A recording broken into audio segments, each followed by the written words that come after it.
how did you learn about the handpan? Well, it was when I was still working in an office as a banker. I was on the way home, and I was on my way to the train station, passing the old town in Zurich, and then suddenly I heard this tune, really alluring me, like really catching my attention. So I was following the sound through the old town, and I saw a person there sitting with this UFO-shaped instrument.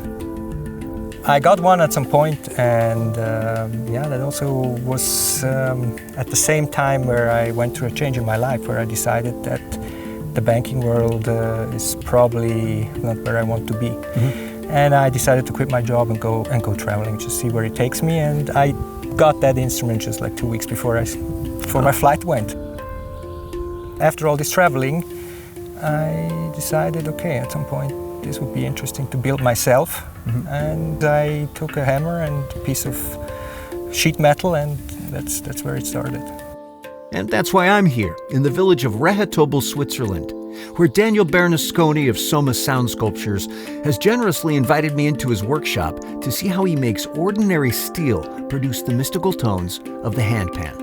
Daniel creates his handpans in a sunny studio, where he works with his partner, artist Anna Paz. Here, inspiring views of the mountains are always just a glance away. There are only a handful of talented handpan makers worldwide, and Daniel's years of dedication to the craft produces an instrument of superior quality and tone. But it all starts with just a sheet of thin steel. Well, the material is very regular industrial steel, let's say. Okay. Thin, mm-hmm. 1 millimeter thickness steel that is usually used in the automotive industry. Oh, all right. Daniel used to manually pound out the original shape, which was time-consuming and potentially physically damaging. Now, the initial shell is formed in a 400-ton press and heat-treated in an ammonium gas environment to inhibit rust and to make it stiffer and more resonant. What's the next step here? Well, the next step is I would start the layout of the instrument, right. And that depends on what the client asks me to build for him or for her. Mm. And that depends on what scale they want their instrument to be in. So we're limited here. I cannot make a chromatic scale, so I can only build one particular scale that the person is going to play on that instrument exclusively. Next, a heavy steel note form is attached. So very highly technical Gorilla Tape. It's not very technical, no. It's just the strongest I can find in the shops. So I put it here, and then I make a final check again with the ruler, and then I'm ready to measure twice, cut once. Okay. Yes, that's what we say in carpentry. All the joking stops when the pan is put into a hydraulic press, where 15 to 20 tons of pressure deforms the steel into a perfectly shaped note. Now, while it's starting to look like a handpan, this semi-industrial process doesn't create sweet music. There's no sound. Nothing there yet, right? No stress, nowhere. Then the other notes in the scale are formed. They're carefully placed in relation to one another to ensure the best interaction of overtones. The final, deepest note is on the top.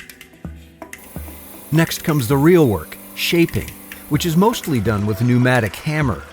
In this step, Daniel sets the curvature of the instrument and hardens the membrane between the notes. This helps to separate the notes and to encourage only the more pleasant overtones to ring out. After shaping, Daniel burnishes the pan with a brass brush as an aesthetic flair, and literally, using the sweat of his brow, stencils on the Soma logo. Daniel got the idea after seeing how fingerprints stained the metal and decided to use it to his benefit. These enhancements become permanent in the next step, heat treating. For 15 minutes, the shell is exposed to high temperature, which hardens the membrane, making it more resonant. This also transforms the color into the warmer, darker hue of the finished instrument. But it's far from finished. From here, Daniel relies on many years of experience playing and creating handpans, or as Daniel calls them, Soma Sound Sculptures. The instrument goes through multiple rounds of tuning until he finally achieves the mellow, mystic quality he's after. Then it's time to marry the two halves, The lower half includes a sound hole, which amplifies and projects the sound. An industrial adhesive is applied to the rims, and they're clamped together until they cure. A rubber rim is added, and a final fine-tuning brings all the tones into alignment with one another.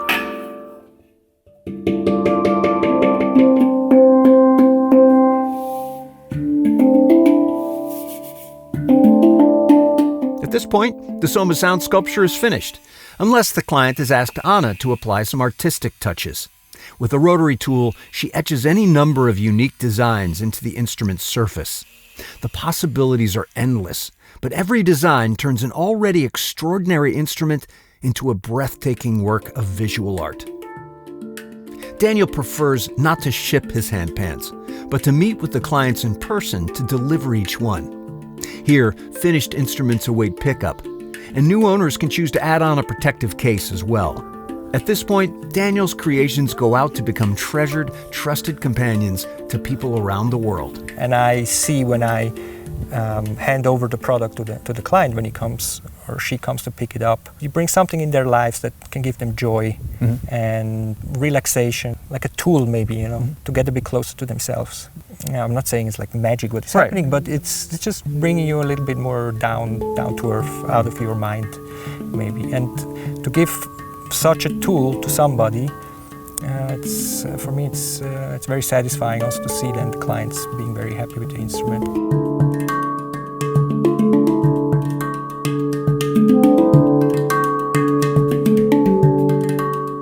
Interested in the handpan and visiting Daniel and Anna in Rehetobel?